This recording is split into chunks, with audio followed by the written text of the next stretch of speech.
Okay, going live now in 3 seconds. I'll let you know.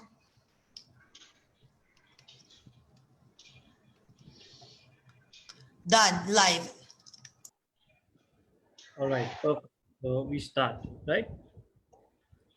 So, good evening and Jai Jinendra to everybody. Today, I would like to welcome all our viewers to our unique 3 lecture series on the virtual tour of Jain temples and the hidden symbolic secrets. Now, this is a very interesting topic, and we have a very distinguished speaker amongst us who's going to highlight and throw the wealth of knowledge which she has in this field, Miss Shilpa Chheda.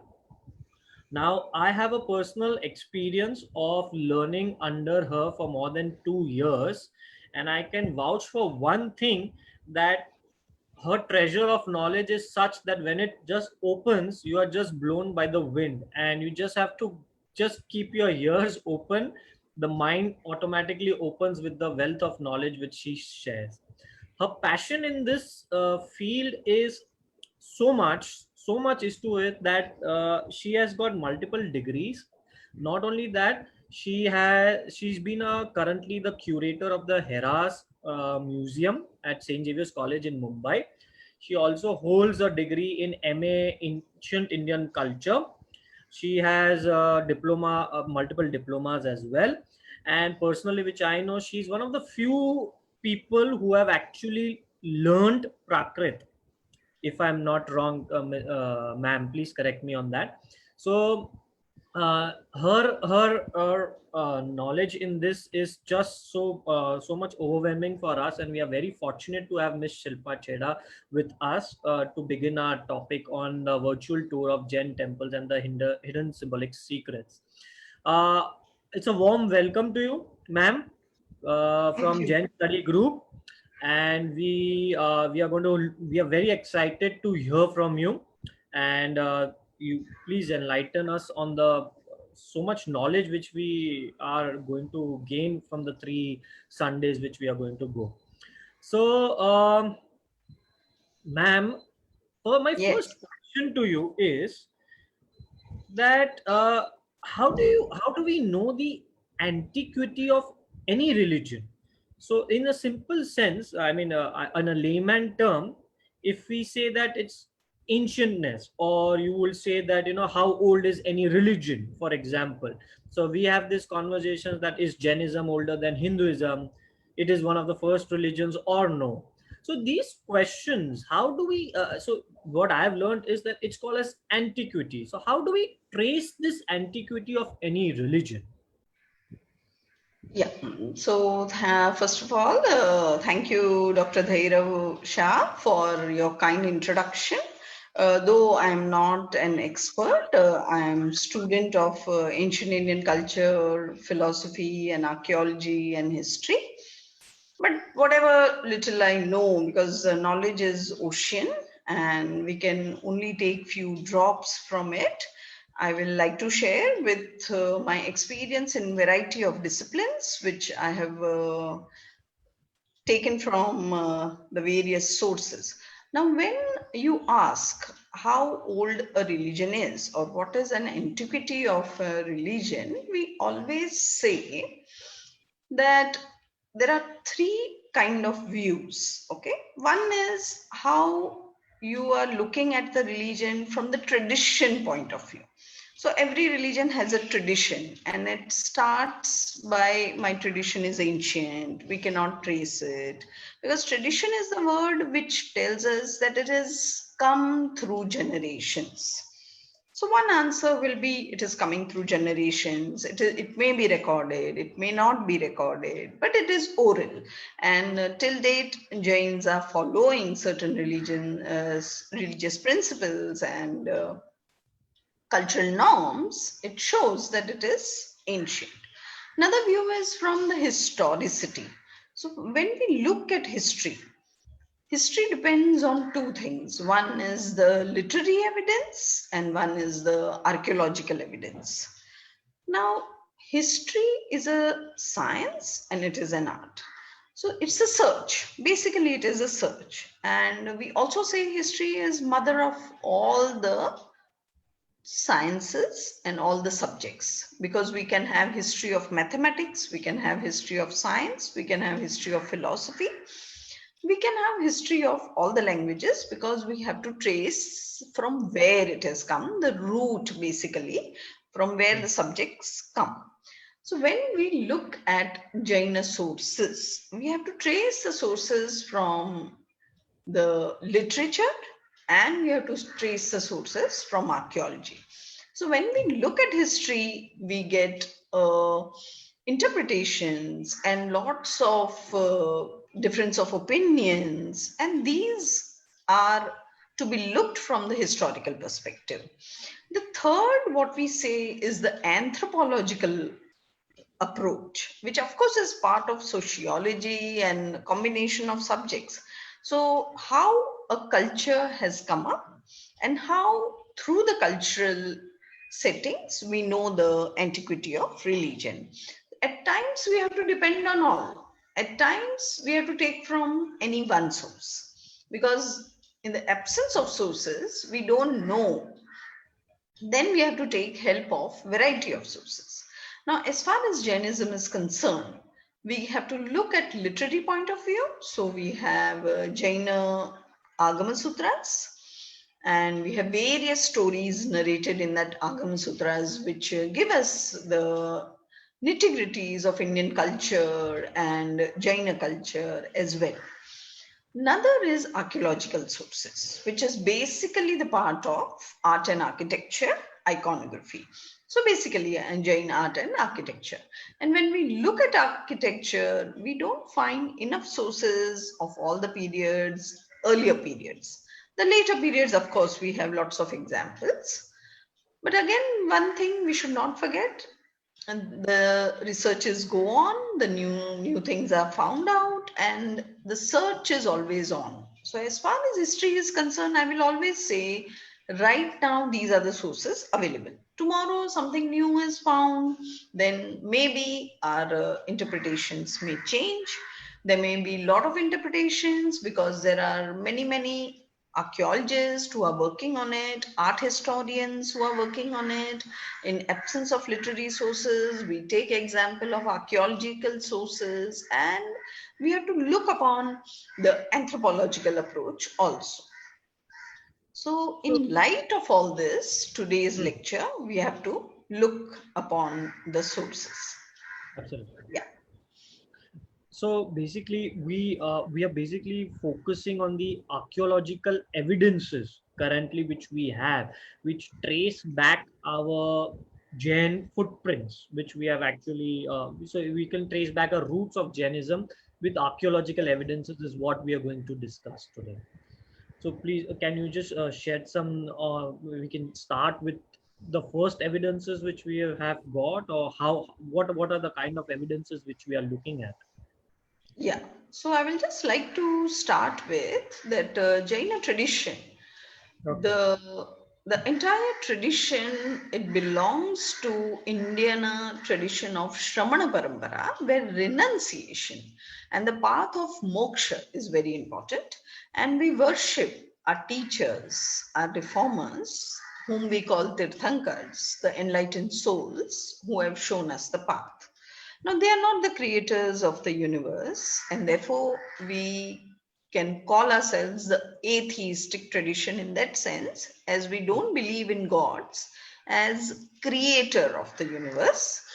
And their main duty is to establish the Jaina community and to show the path of moksha to all. So that is their duty as a reformer or as a teacher. And our entire Jain art and architecture is to venerate these Tirthankars, and of course the places associated with them, which become our pilgrim sites. So we have 24 in each half-time cycle, and we'll be looking at those. So when we talk about Jain architecture, we have four specimens, what we call, or four varieties. The one is Ayagapatta, the Stupas, the cave temples, or what we call the Gufa, or Leni, the other words, and the temples. Now, if we come to antiquity, if we want to trace, now we have to trace it from the earliest specimens, and which we have from Indus Valley civilization, this Harappan torso. Okay. Now, many art historians and historians and archaeologists, they say that it may be a Harappan torso can be of a Tirthankar for two reasons: that it is in a erect posture, standing posture, or what we call Khadgasan or Kayotsar, which is one of the key feature of Jain art. And secondly, it is without clothes and without any ornaments. So there are these two features which support that this can be a Jaina Tirthankar's torso. But again, we cannot just take it for granted till the Indus Valley script is deciphered, because there are a lot of controversies. Now, another thing, you can see a hole here and Yeah. you can see two holes here. Okay. Now, when you say these two holes, we don't find these kind of structures when we look at the present Jain icons.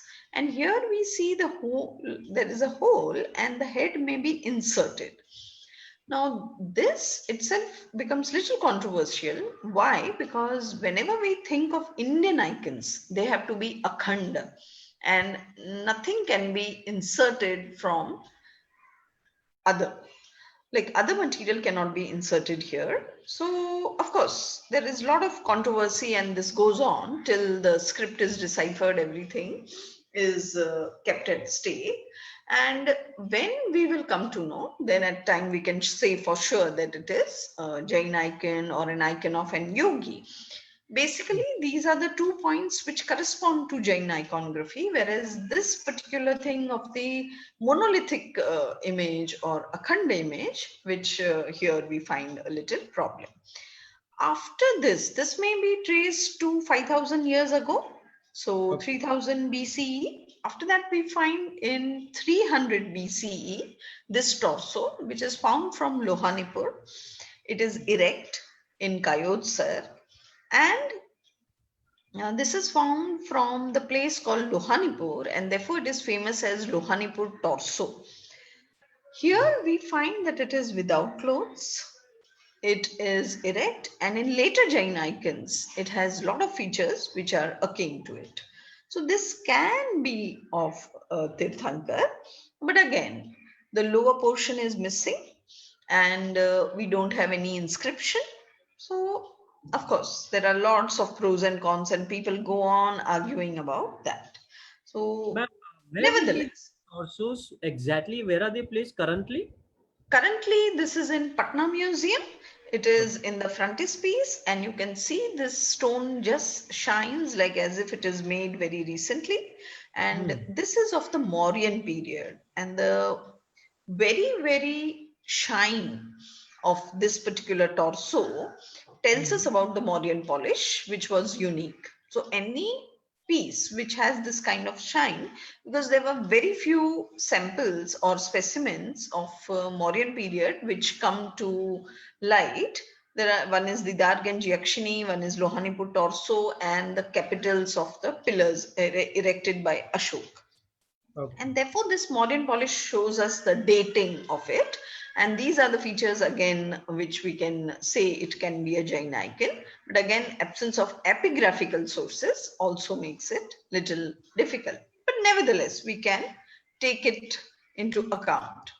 So when you look at both, the positioning is very similar, but here we find that little this portion is out, whereas here it is straight. Hmm.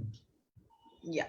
So this is the earliest example which we trace in India, but then we go to 300 years after that in the Kushana period, where we find lots of stupas. Now, generally people think stupas are affiliated to Buddhist tradition, but in Jaina tradition also, many stupas were built, and Vincent Smith was the British historian who has excavated the site called Kankali Tila in Mathura, where he found lots of remains of the stupas and Ayagapattas. So this is one of the example of the site where the entire stupas, the ground structure, the plan, what you can see. So Ma'am, this is to our where the, viewers, can we explain them what a stupa actually means? yes. So here is the diagram of a stupa. You can see, if you can see this part. Now you can see this particular shape. It's like a mound. And what is a stupa? Stupa means the place where the relics of an teacher, acharya, tirthankar are placed. The relics can be in the form of ashes, it can be tooth, it can be a piece of cloth, a begging bowl, hair, nail. These are the things which are placed inside a white color cloth. There is a small hole here, and in this hole in a white cloth these are kept, and there is one yashti, there is one stick, wooden stick, which is kept over it, and a chhatra is built. Chhatra is the umbrella. And on the auspicious occasions, this portion is open because it is made of wood. The relics are opened, they are worshipped, they are cleaned, again they are kept, and it is closed. So this portion, what we see, like the mound, is called under, A-N-D-A, under, not anda, under. This, where the relics are kept, is called hermica, and then on top we have chhatra. So this exactly is a stupa, and you must have seen the picture of Sanchi stupa or the stupa at Kanheri. So these are the stupas which really took over in the they were taken over by the Buddhist tradition later on, and we find that few stupas are made for worship, where we don't have any relics, but in few stupas there are relics. But as far as Jainism is concerned, we have not found any relics in these stupas. And the site was completely excavated, and we found lots of fragments of stupas in that site. And these also you can see are the toranas. For our viewers, where will be this Kankali Tila in the current geographical index? Which part? Location today also, it is in Mathura, and it is labeled as the archaeological site. You find a well also, and near the well you find few archaeological remains. Now it is converted into a garden, and it is called as Kankali Tila only. Tila means mound, and mound was excavated, and all the relics, all the artifacts were found. Now these artifacts were pertaining to Jainism, Hinduism, and Buddhism. And right now they are placed in Mathura Museum. These all artifacts are placed in Mathura Museum, Lucknow Museum, Allahabad Museum, and National Museum. So they were distributed during that time, but maximum in Mathura Museum. Yeah. So you can see the entire caravan here, and this depicts a lot of cultural life of India, where you can see the horses, you can see people, their attire, all this, where you can see the Vidyadharas or the semi-divine beings worshipping the stupa. And you can see a few figurines here out, which show the veneration of a stupa. This is another piece where you can see it is dated also, it has an inscription also, it's a sculpted panel, and it is a gift from the wife of one of the Shrishthins, and you can see the stupa, and you can see the small images of Pashwanath, and these are of Tirthankars, but we cannot name them as there are no lanchanas seen. It is these part where you can see monks and you can see people around. So you can see the attire, you can see the hairstyles. Yeah. Sticking to stupa, we have a question from Dipesh Jain, who's Yeah. asking, is Sanchi stupa a Jain stupa? No, it's a Buddhist stupa. It's a Buddhist stupa. He wants like an historical answer for it. So do we have an historical answer? Why is it a Buddhist Yes. stupa and not a Jain stupa? No, the historicity, and there are lots of the entire site says they have this site was excavated by Sir John Marshall, and he has found lots of inscriptional evidences on the Toranas. And another thing is they have found the relics also there. And at that time, see, Buddhists were very, very prompt in documentation, and you find the Ashokan edicts and Ashokan pillars. And in those pillars, there were many, many royal decrees in the form of Dhamma. So he propagated Buddhism, and he has written about the Buddhist laws and creed and what people have to follow. So there are evidences with which we can say, because site Sanchi is a very much national site, and any history person will not say without having evidences of that.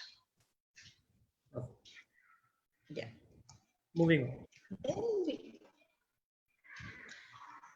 Then we come to Ayagapatta. Now, Ayagapatta means what? So it was a square, rectangular or square tablet of homage.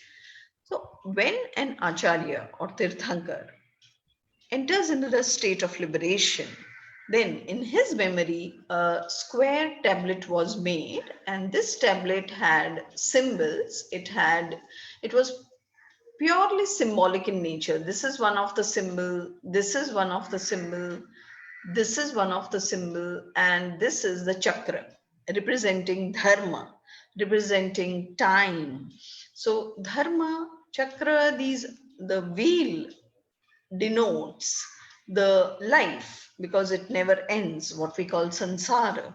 And it denotes religion, which also never ends. It will always move. And it denotes time, which always moves. And you find here the ladies which are rejoicing, they are celebrating. It's a kind of celebration which is shown in this particular circle. After you see this particular circle, which is the wheel of the law.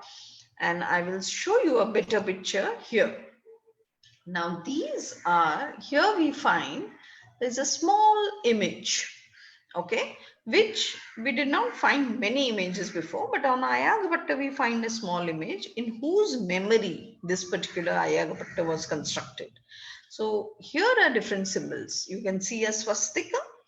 This is a book stand or Sthapnacharya, Meena Yugal, or what we called the pair of fish, denoting fertility, denoting prosperity. And here is Srivatsa, which shows that the person was having lots of noble qualities.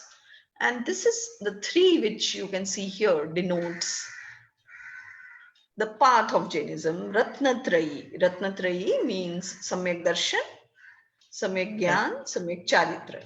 So it will be right vision or right perception, right cognition, and right conduct. So this is symbolic representation, and you find a small image. And again, you see the people are rejoicing, they are dancing. And the figurine here, which you can see with the hands lifting, these are called bharvahakas or bharvahikas, and they are shown as if they are supporting the entire structure. Here also we find symbols which are known as Ashtamangals, 8 auspicious symbols in Jainism, and they are the symbolic representation of a Tirthankar or an Acharya in whose memory this particular Ayagapatta is constructed. Now, if you tell me why they are rejoicing here, why all people are shown as if they are into a festive mode, the answer is when a Tirthankar attains a state of liberation, people are celebrating that occasion because he has ended the cycle of birth and death. And therefore, it is a moment of rejoice. Ma'am, So when we talk about the Dharma Chakra, will it be not? Will it be right to say that does it have any 24 spokes or any number Yeah, of? sometimes we see 16, 24, 36. Now 24 will denote 24 Tirthankars. Again, they may they may show us the direction. Like 16 may show us the direction. It can be 64, which also shows us the direction. So many a times the numbers vary. And pertaining to Ayagapattas, one of our viewers, Dipesh Jain, is again asking that is Kankali Tilla having the same Ayagpatta like Sanchi Stupa? Ayagapattas were not found at Sanchi Stupa in Sanchi. The Ayagapattas were found in Kankalitila. Sanchi was purely a Buddhist site, and in Buddhism, Ayagapattas were not made. It is specifically associated with Jain architecture. So we don't find this architecture even in the Vedic tradition, later on, what we call the Hindu tradition. This is typically a Jain feature, a specimen. Okay. Then we have something like this, another Ayagapatta where you find the image and there are two monks which are venerating. So later period, like first century of which is called the Kushana period, where iconography became very famous in India. So earlier it was more symbolic worship, and then the worship started venerating the images, and the images were iconography developed during the Kushana period, and it was King Kanishka who promoted the images of all the three traditions. He was promoter though following Buddhism, but he was a connoisseur of art, and because of that we find a lot of artistic developments during his reign. Basically the two schools of art developed. One was the Gandhar school of art and the Mathura school of art, and we find Jain images representing the Mathura school of art. So these kind of things we find that during this period we found lot of artistic activities taking place in India, and the Gandhar school also amalgamated a lot of Greek features in Indian art, and it was purely Buddhist. So here also you can see the part of Ayagapatta, and there is an inscription in Brahmi.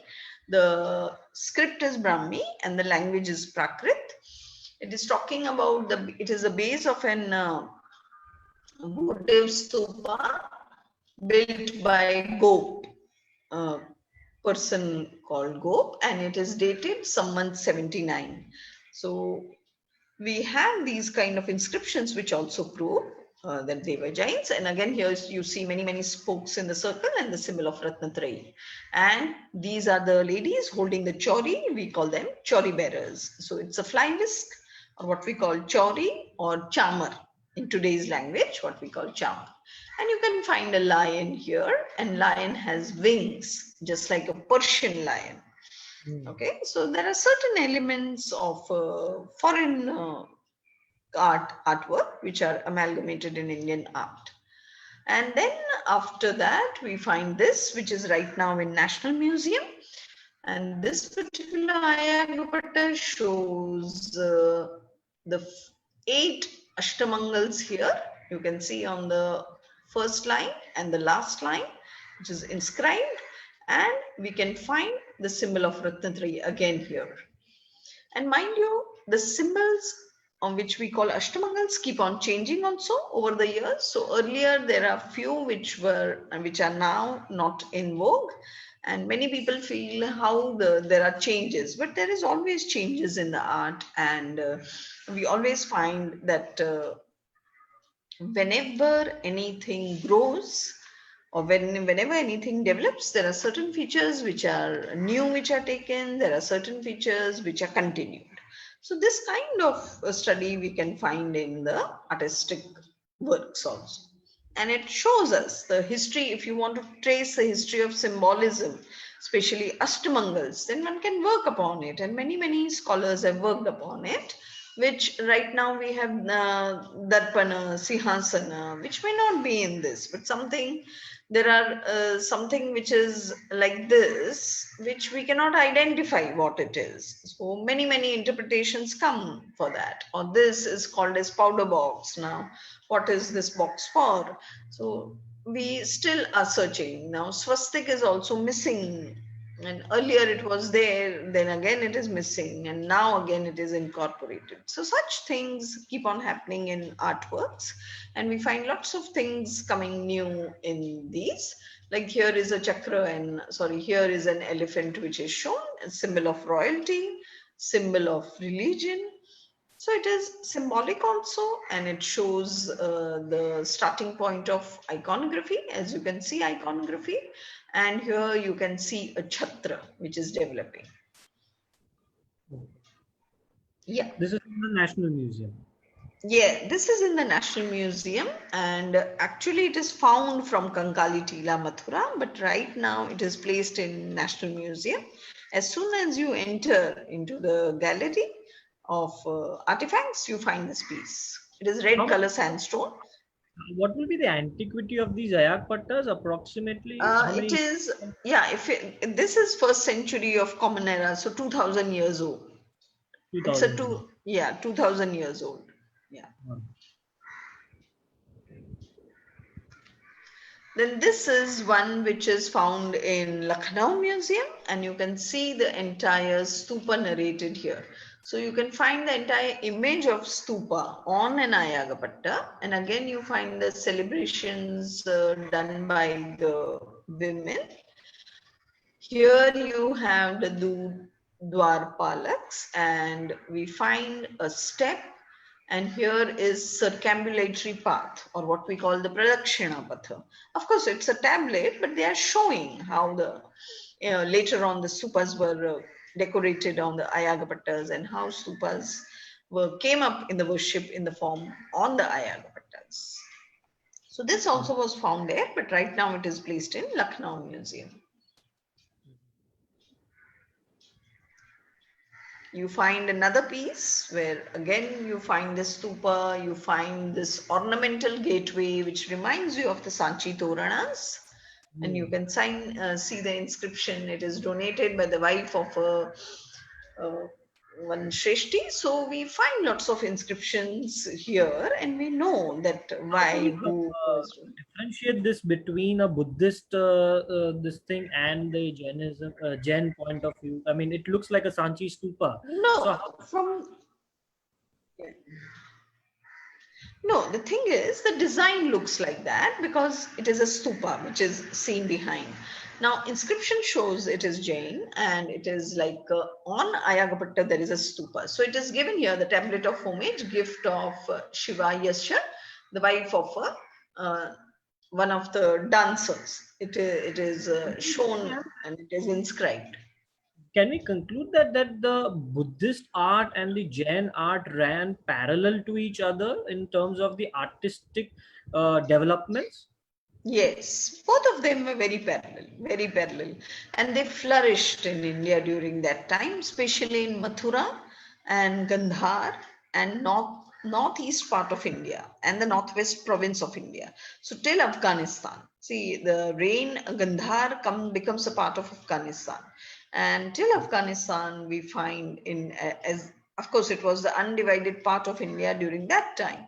We find this development, and today also in Afghanistan we have huge images, what we call the Bamiyan images, but we don't find antiquities of Jainism in Afghanistan, of course, of that period. But across the northeast part and the northwest part, we find all these images. Mathura being very important trade center, lots of Jains, they stayed there, and we all are aware that the third Vanchana was for the scriptures. Vanchana is when the preservation of scriptures, there was a meeting called, it was in Mathura, and the entire canonization took place there. So Mathura was really a very big center, and therefore in Kankali Tila you find lots of images and Ayagapattas there. We call it as the seat of knowledge also, Mathura. Yes, yes.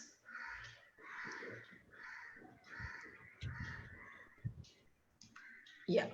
And then I will end with Ayagapatta and Stupas here. That when I went to Chandrapuri, now this is the place where 8th Tirthankar, Chandraprabhu, uh, the site, it is just near Sarnath, and the 8th Tirthankars, all the 4 auspicious occasions like conception, birth, his leaving the house, and his omissions were done in this particular site. It's a pilgrim site where you see a kind of padachinna, and here you can see the inscription Chavana.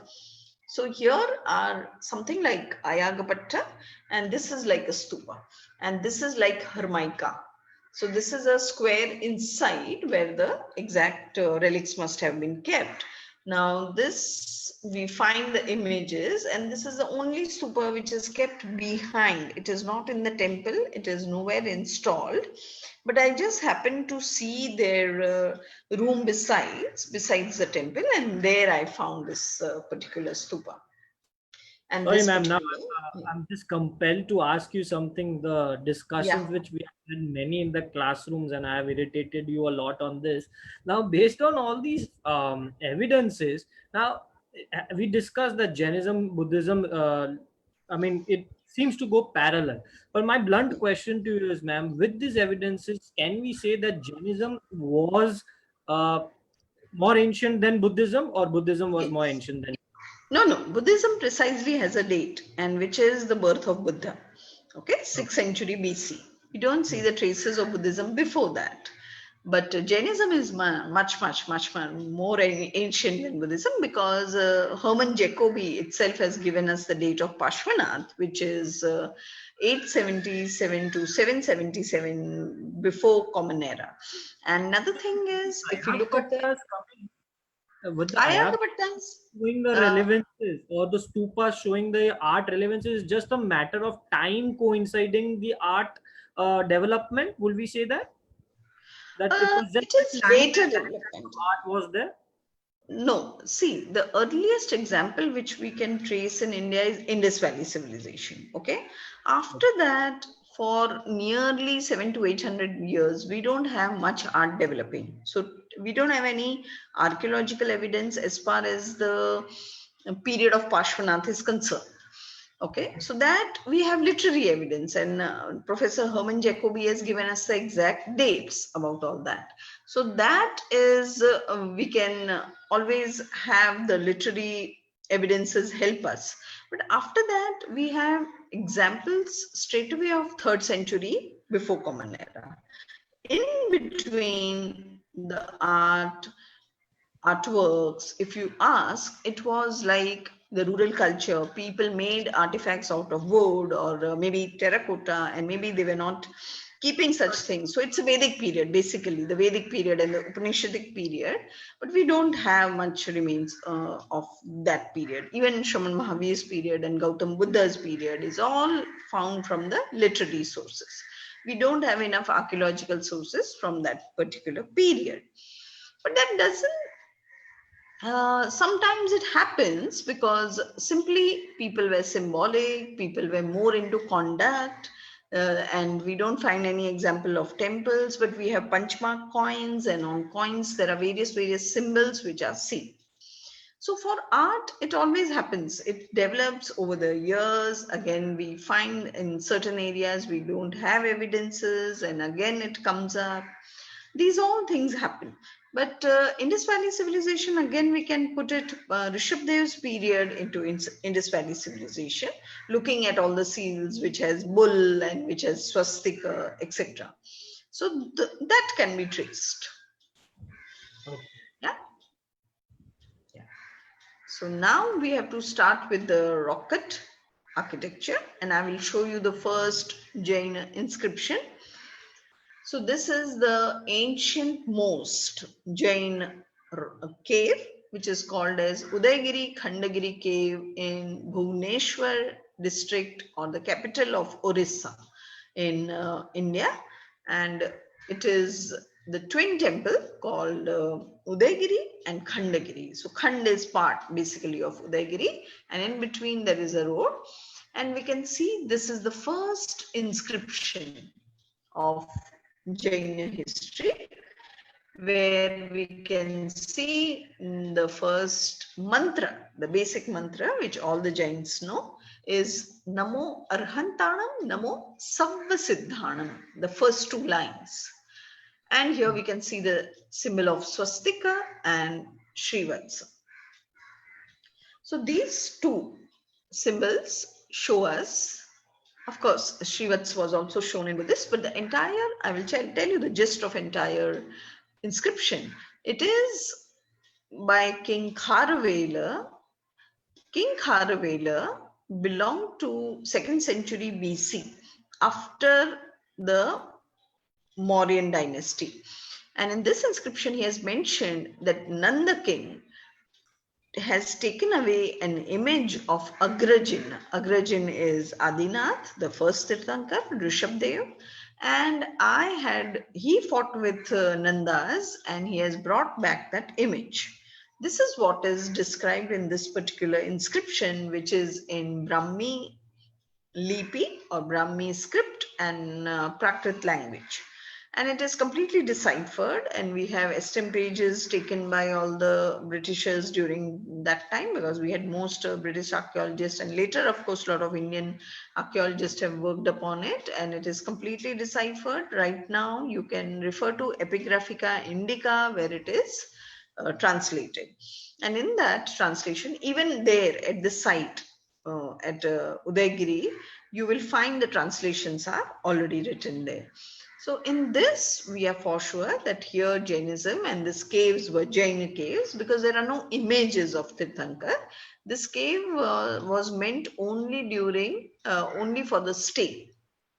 So when Jain acharyas were moving, That's what I want to ask you before. I mean, we do the explanation of caves. I vividly remember you explaining why actually the caves were created. So that's a very interesting point, if you can highlight on that. yes. So the earliest architecture sample, what we call, before the temples developed in India, we had caves, and that is a normal feature. Everywhere the caves were excavated before the temples were made. The main purpose of the excavation was to make room for the monks who were constantly traveling. So they used to stay in these caves during Vihara. So from moving from one place to another, and Kalinga was considered the hometown of Jains, where many Jains prospered. So it is Kalinga, it may have earlier, which was Magad. There was Magad, which was present Bihar, the state of Bihar, and Kalinga had many Jains, and it was one of the very important centers where Jainism flourished, and we find till later 8th to 10th century there are many images found in this particular area. And even these caves have a long history of some 10 centuries. So caves basically serve the purpose of accommodation. So while travel, they could stay there, rest for a while. They can address the congregation, they can address the sangha, and then they can move forward. So basically, that was the whole ideology behind that. And we see here, what you can see here, this is called Hathi Gufa, and this particular portion looks like the trunk of elephant. So that curve is so natural. But what has happened is the cave is in very dilapidated state, since it is 2,200 years old. And Archaeological Survey of India has given this support, because here is the inscription. If the support is not given, this entire thing would have collapsed.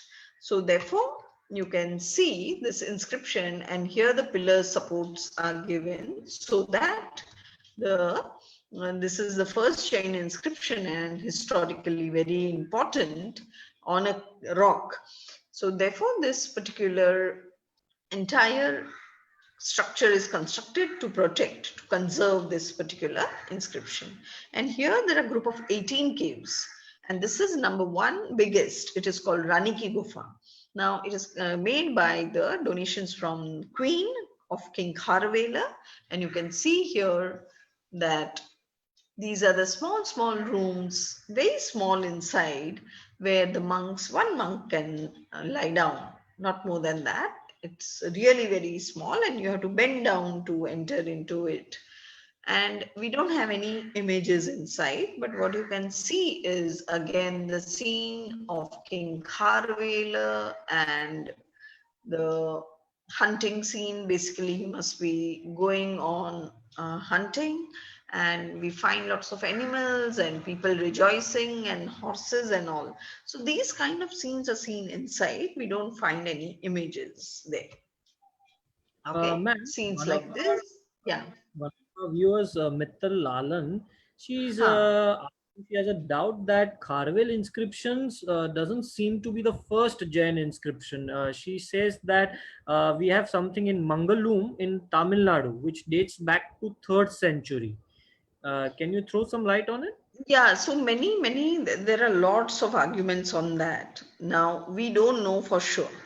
But as far as all the historians are concerned, now in South India, they say that it is the inscription which is before uh, the Kharavela inscription, 100 years before Kharavela inscription, because Bhadrabahu moved to South India during that time in the place called Canara, and we find this inscription in vicinity.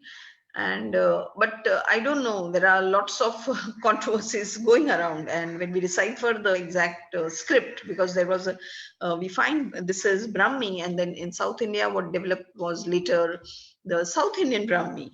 So one really has to look upon that, because as per the historians are concerned, I'm taking the opinion of all the historians. Right now we have there is no consensus. See, this calls for the research, and there's no consensus as of now. But South India, yes, they say that this may be the ancient most. Yeah. Okay. Then we have something like this, the Ganesh Gufa, where you find again the residences, and you find some Dwarpals here and there. This is also Udaigiri. Then I come to Khandagiri, and we find that earlier these also were the only the rooms where the Shramanas used to reside during the Vihar, but then we find that whole iconography developed, and we find the Lanchanas here. Basically, you find all the symbols associated with the Tirthankars, and this particular place we see for the first time the depiction of Yakshis along with Tirthankars. So you have images of Tirthankars and Yakshis together there. But again, we don't find images of all the Tirthankars. We have few in between, again, few. We find images of Parshvanath in between. We find image of Ambika, Yakshi associated with Parshvanath. And such things, we can see the development of Jaina iconography here. You can see here also the Mukuta, the style of Mukuta is different. And now it has been encroached by one of the another person. So you can see things lying here and there. And then you have images which are some 18 feet high on the mount, where you can see the two Rishabdev. Here the Lanchan is very clear. And this is the image of goddess Ambika with the child. And you can see the image of Tirthankar on top.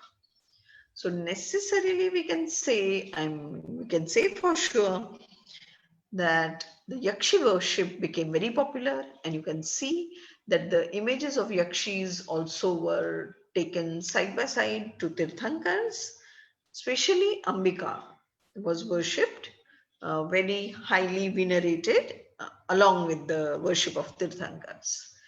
Then we find something like Sitanal Vasal in South India, and during the 7th century Chalukyan period, and you find the iconography. These are the simple caves. And Sitanal Vasal is known Jain cave for paintings. The earliest Jain paintings were found here. Of course, many say even in Udaigiri, Khandagiri, we found paintings, but now we cannot see any traces anymore. But here we can see the traces of paintings, which are documented by Professor Shivram Murthy in his book, The Art of India. The Jain art of South India also has this. This was during the Pallav period, and the Pallav king Mahendravarman was a Jain. So we find lots of Jain temples constructed from 6th to 7th century in southern India.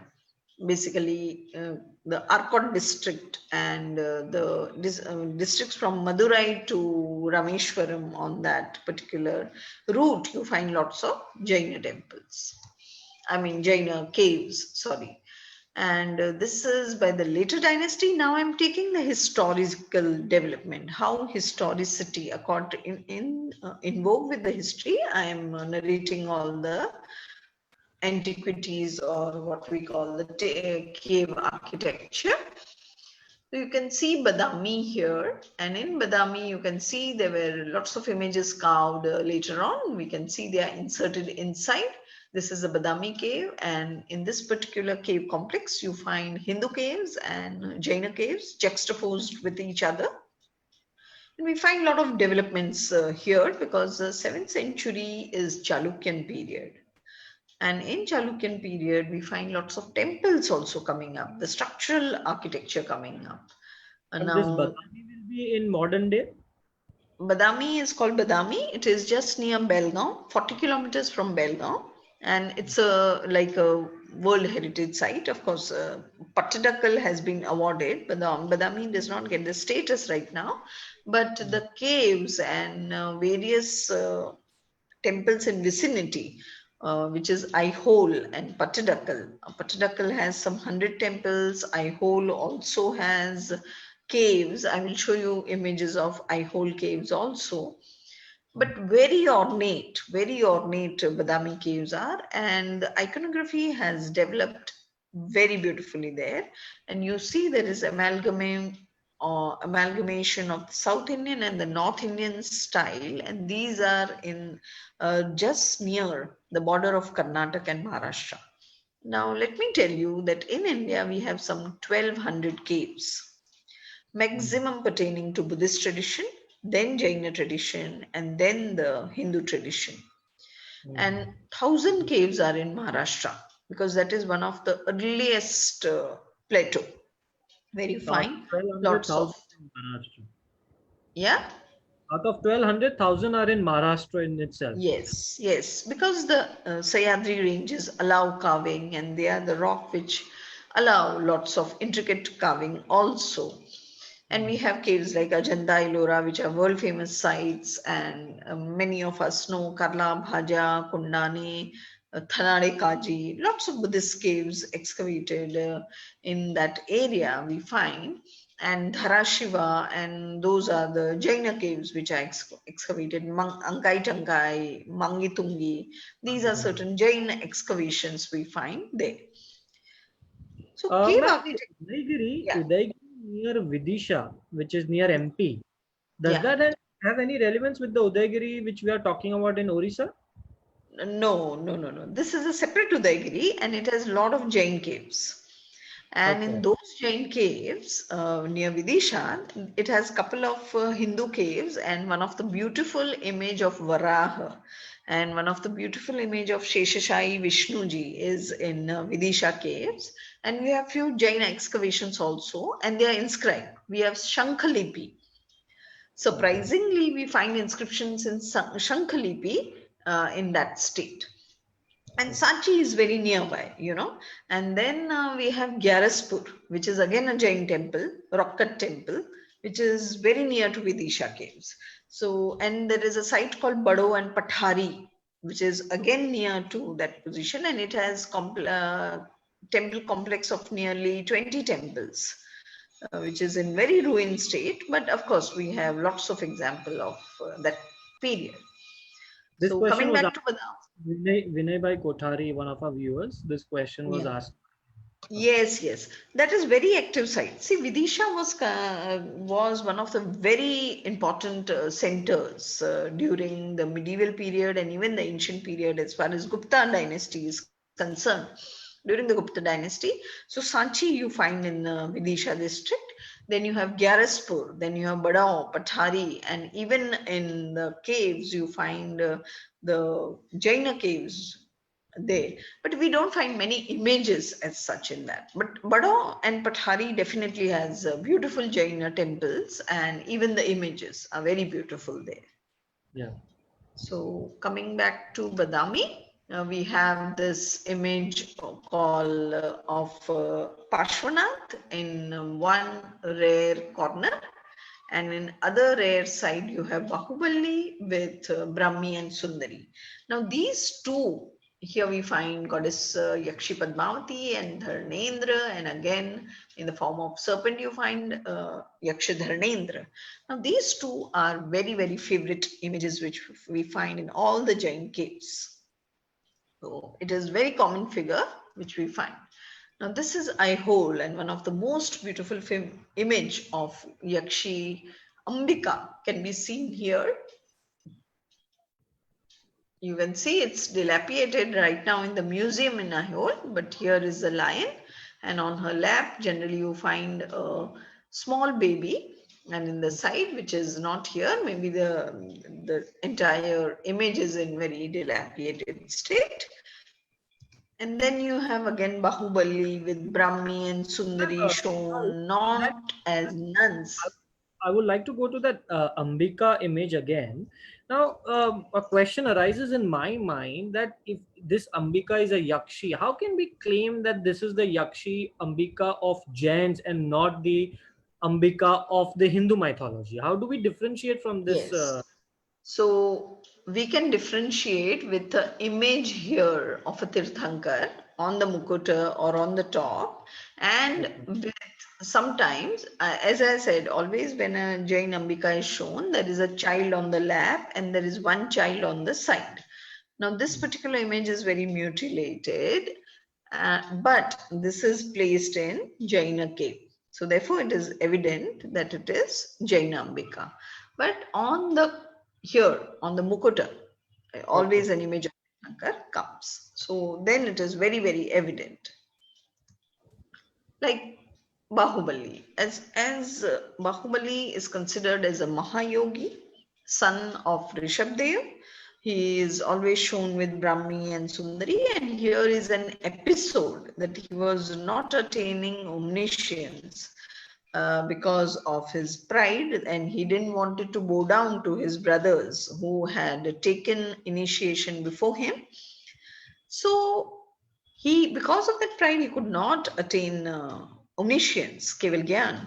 And then Brahmi and Sundari came and comprehended them, though both of them were nuns.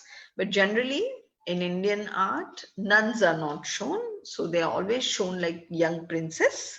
And then they are coming and comprehending their brother that you leave the pride, you have to bow down to your 99 brothers because they have taken initiation before you, though you are knowledgeable, but because of this pride you are not entering that state. Immediately he realized and he attains omniscience, and this particular episode is very well narrated in most of the caves, even in Ellora caves, most all the 5 or 6 caves. You go on looking at image of Bahubali everywhere. Yeah. Then we come to Gwalior caves, and here we find these are the caves of nearly 10th century or 9th century Gopachal on Gopagiri, Gopachal, and you find lots of images, lofty images here on this entire mounds encircling and we have a huge image of Rishabdev which is here. We find images with Lanchana, we can identify now in very dilapidated state, but nevertheless, they are very rich in showing the Jaina spread of Jainism in Gwalior. And you can see with Ashtapratiharias, and you can see here the lofty years with which you can imagine the size of Tirthankars. So when Ma'am, we see, one of our yeah, viewers, please Hina say. Mehta, she's going back asking that who are the kids who are sitting on Ambika's lap? Is there any iconography to that? Yes, yes. See what happens when you look at the story of Jaina Ambika. It is said that she was a wife of, she was a married to a person and she was a devout follower of Neminath. And once what happened, since she was always very much devoted to Neminath. The husband was not comfortable with that, and she had two children, and she jumped into the well with two children and became the Yakshi. And therefore, there are these two children of this. Um, since later she became Yakshi and a very, very devout follower of Tirthankar, and then the protective goddess of Tirthankar, these two children are her children, which are shown next to her. So that is the difference between the Ambika of the goddess Ambika of the Hindu tradition and goddess Ambika of the Jaina tradition. Sometimes you call the name Amba, sometimes Ambika. These are all variations what we find in art also. Okay. And then we reach the highest, what we call the pinnacle of cave architecture or the zenith of cave architecture in India, Ellora. This is Indra Sabha, and we had Jagannath Sabha, the two beautiful caves, very ornate, and you can see the two-storied structure, the one-storied and the two-storied, and this is continuation from one cave to another cave, like that 5 caves you can enter in. When you enter one cave, there is a small opening here which leads you to another cave, and this way you will be out of the 5th cave. This was very ornate. You can see the facade part is completely full with symbolism. Then you can see Chhota Kailash here, because the great Kailash was made before the Jaina caves were excavated. And here you find the Rashtrakuta period. The King Amogavash embraced Jainism, and he did a lot of literary work, and he excavated the Jaina caves. Earlier caves were Buddhist and Hindu caves, and this is the site along with Badami, Aihole, and Patadakal. We have Ellora, where you find in one complex Buddhist caves, Hindu caves, and Jain caves. And this shows the cultural harmony and the religious harmony, what Indians practiced. We find in the entire cave complex all the three. And how kings were generous in donating the lands and allowing people to construct or to excavate the caves. So we find, but we in the history teaches, as I said, it's a universal teacher, and it teaches us so many things. We find that there were people who used to visit all the things, all the religious places, and at one place, if you have all these structures, it shows that there was a lot of communal harmony, and there were no problems as far as the traditions were concerned. And you find Chota Kailash, which is like a replica of big Kailash temple. The Kailash temple is the rock cut temple, and you must have realized how difficult it is to cut a temple in rock, which is a monolithic structure. And here we find this kind of scene, which is, and you find like Dravidian style shikhara in Kailash temple. So we find here the entire Ellora caves, and it was called Indra Sabha because during that time when it was found by and excavated by the British archaeologists and all, they found the image looked like Indra, but actually it was image of Yaksha, but they thought it is Indra because it was shown on elephant, and therefore they call Indra Sabha. And till date we continue. Sorry to interrupt you. So when we say that, a question comes to my mind is that the caves, as we discussed earlier, were made basically for vihar, for the monks to stay and Yeah. in the.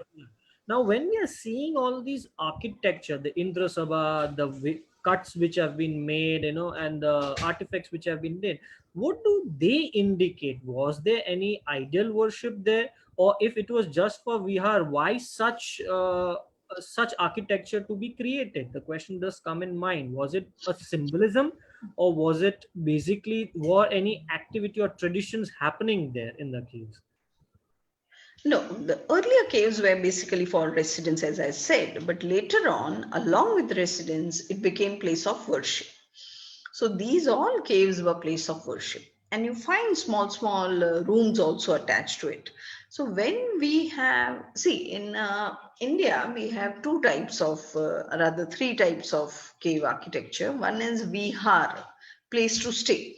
So it will have only the cells where the acharyas and the monks and all will reside during the Vihara period.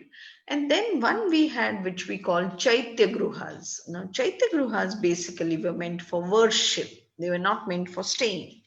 So when we say these words also come from Buddhist tradition because they had clear-cut difference in the architecture, which is Vihara, which is Chaitya Gruha. And later on, they amalgamated both the traditions. So it became Chaitya Vihara. Okay. Basically, the word Chaitya means the place of worship. Today also we say, Chaitya Vandan. The Chaitya word means temple or place of worship. And earlier tree, Vriksha also was called Chaitya. So something which was worshipped.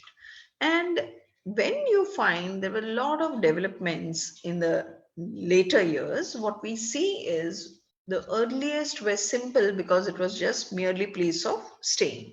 Then it became very ornamental. One thing is people started appreciating art. People had money to spend in art, and there were lots of guilds of artists, like 500 artists in one guild. Guild is a group of or what we call the syndicate of artists.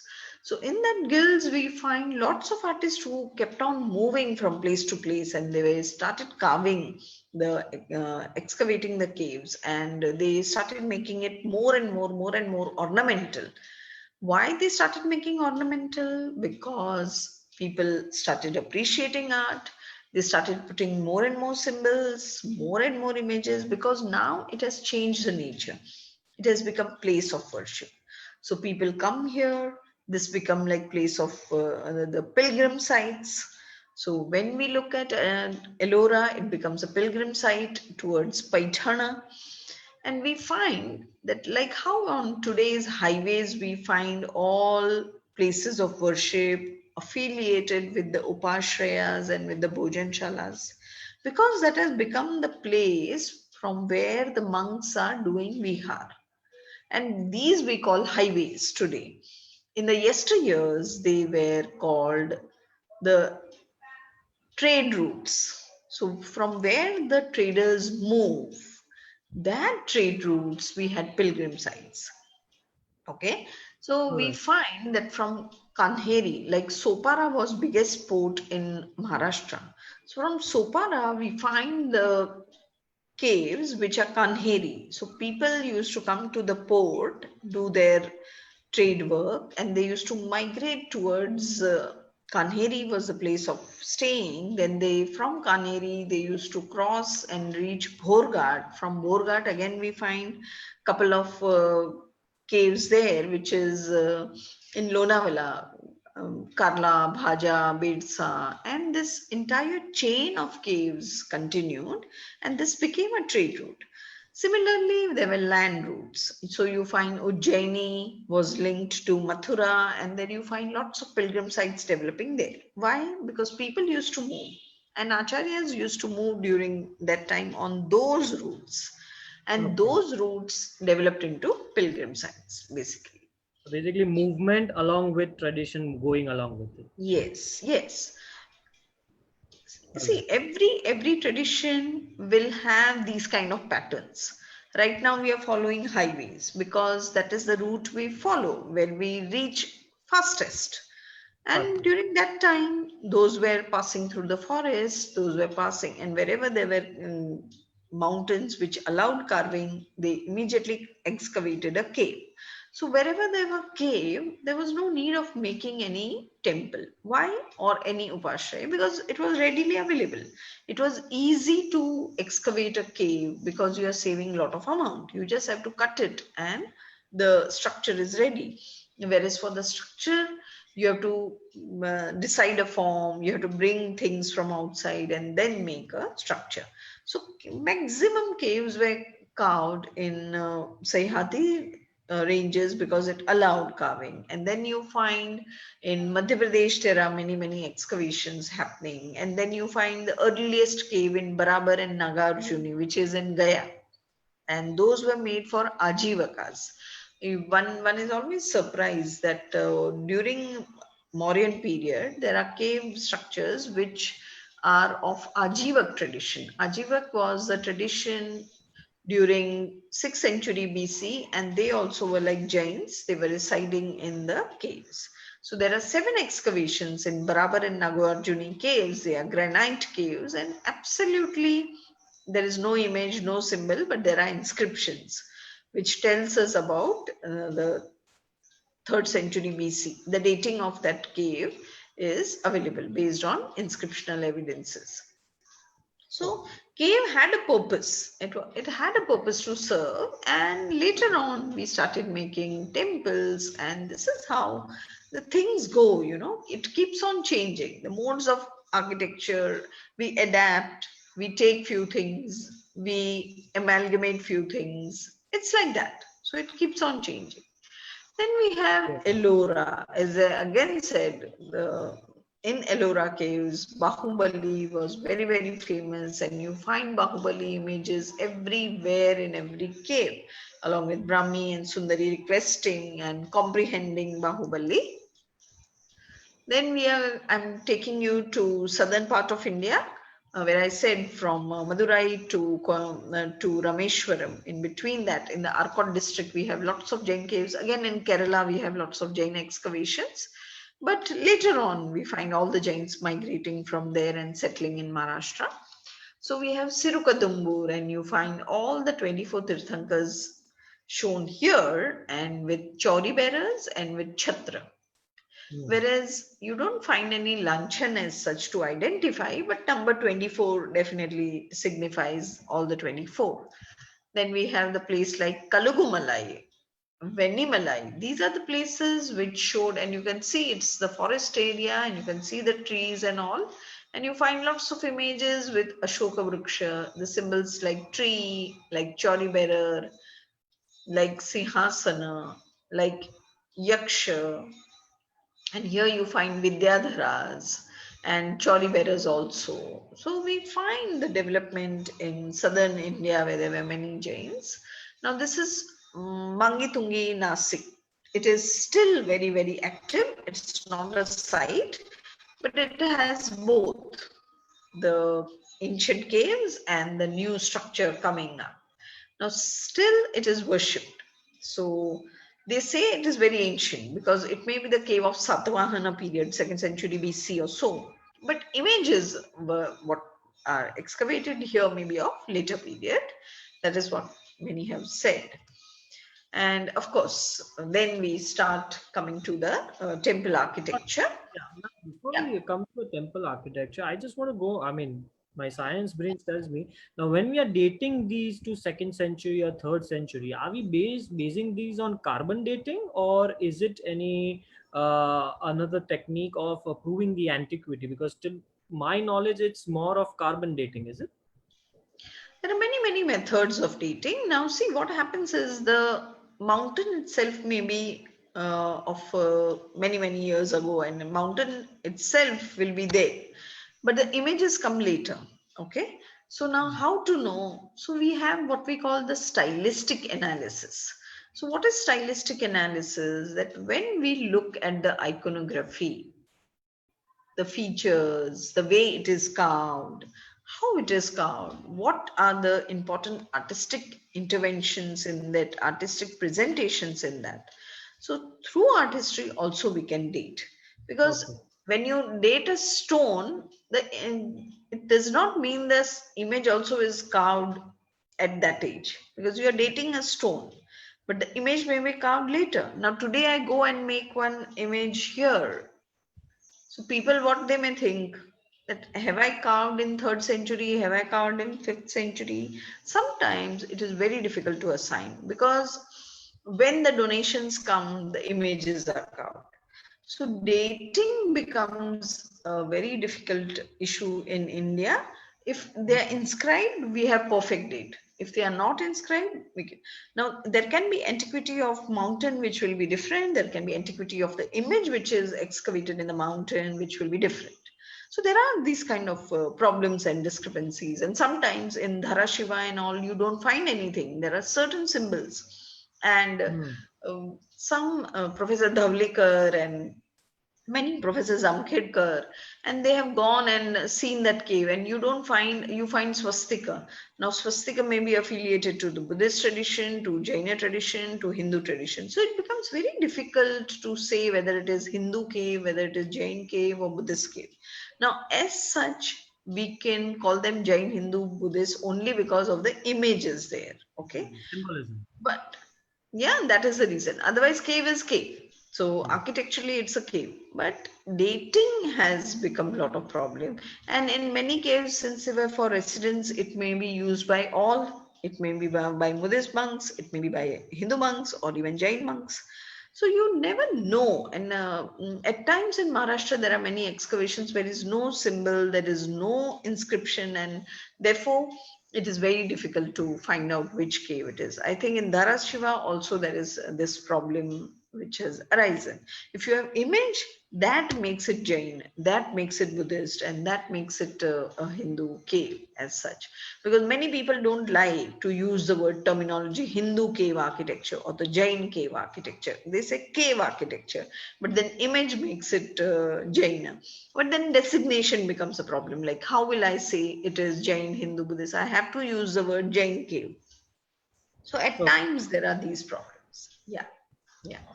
Okay. Yeah. So these all things do have a lot of problems in history, and within the history, you find a lot of controversies and discussions which happened by different archaeologists and art historians, and they do keep on arguing based on all these sources. But at times it's difficult because in case of history you cannot be for sure until and unless you have perfect some coin find There is no from. surety in history ever.